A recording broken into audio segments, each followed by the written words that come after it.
2024లో బ్రహ్మంగారి కాలజ్ఞానం ప్రకారం జరిగే విధ్వంసమేంటి? అసలు బ్రహ్మంగారి కాలజ్ఞానంలో ఏం రాశారు? 2024 కాలజ్ఞానం ప్రకారం మనుషులు ఎలా మారిపోబోతున్నారు? 2024 చివరి వరకు భూమి అంతరించిపోతుందా? అసలేం జరగబోతుంది?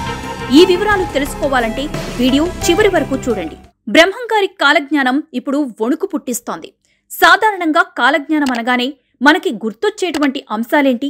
గతంలో జరిగిన అనేక అంశాలని ముందుగానే ఊహించి పోతులూరి వీరబ్రహ్మేంద్ర స్వామివారు తాళపత్ర గ్రంథాల రూపంలో కాలజ్ఞానం పేరుతో భద్రపరిచి ఉంచారు. ఈ ప్రపంచంలో ఎక్కడ ఎటువంటి విపత్తు జరిగినా, ఎలాంటి ఆశ్చర్యకర సంఘటనలు జరిగినా, ఏం జరిగినా సరే దాని యొక్క ప్రస్తావన కాలజ్ఞానంలో ఉండటం మనం చూస్తున్నాం.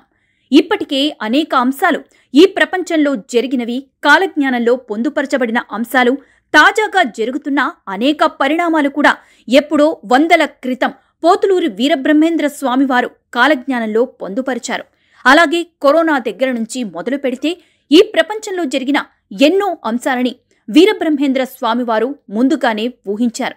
అయితే ఈ 2024వ సంవత్సరంలో పోతులూరి వీరబ్రహ్మేంద్ర స్వామివారి కాలజ్ఞానం ప్రకారం ఏం జరగబోతుందో తెలుసుకునే ప్రయత్నం చేయబోతున్నాం.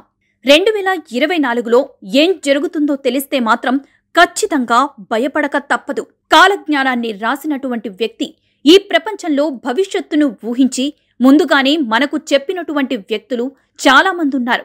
ఇక 2024లో ప్రముఖ దైవక్షేత్రం శ్రీశైలం పర్వతంపై ముసలి సంచరిస్తుందని, ఆ ముసలి 8 రోజులుండి బ్రహ్మరాంబ గుడిలో చేరి మేకపోతులాగా అరిచి మాయమైపోతుందని అన్నారు. అధికంగా డబ్బులు సంపాదించిన వారు తిరిగి ధనహీనులై దరిద్రులైపోతారని, ఇత్తడి బంగారమవుతుందని, వివాహాల్లో కులగోత్రానికి పట్టింపులు ఉండవని రాశారు.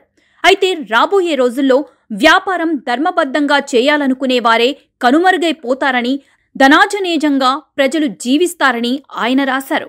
ప్రపంచంలో నదులు ఉప్పొంగుతాయని, వరదల బీభత్సం సృష్టిస్తాయని, జల ప్రవాహాలు ముంచెత్తుతాయని, 14 నగరాలు మునిగిపోతాయని రాశారు. అలాగే కలియుగంలో 5000 సంవత్సరాల పూర్తయిన తర్వాత కాశీలో గంగ కనిపించకుండా మాయమైపోతుందని రాశారు. చెన్నకేశవ స్వామి మహిమలు నాశనమైపోతాయని, వేప చెట్టు నుంచి అమృతం కారుతుందని, శ్రీశైలానికి దక్షిణాన కొండల నుంచి రాళ్లు దొర్లిపడి జననష్టం జరుగుతుందని రాశారు.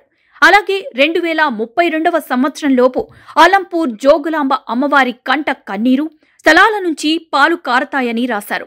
బ్రహ్మంగారు కర్నూలు జిల్లాలోని యాగంటి పుణ్యక్షేత్రంలో యాగంటి నందీశ్వరుడు అంతకంతకు పెరిగి రాళ్లు మింగుతాడని చెప్పారు. వచ్చిన ఆపద పోయిందని అందరూ సంతోషిస్తున్న సమయంలో తిరిగి అనేక విపత్తులు ప్రజలని అల్లకల్లోలం చేస్తాయని బ్రహ్మంగారు కాలజ్ఞానంలో చెప్పారు. కానీ ప్రపంచంలో ఇంకా కొత్తగా ఎన్ని వైరస్లు పుట్టుకొచ్చి విశ్వం మొత్తం నాశనం అవుతుందని చెప్పారు. మరి 2024 బ్రహ్మంగారి కాలజ్ఞానంపై మీ అభిప్రాయాన్ని కామెంట్ రూపంలో మాకు తెలియజేయండి.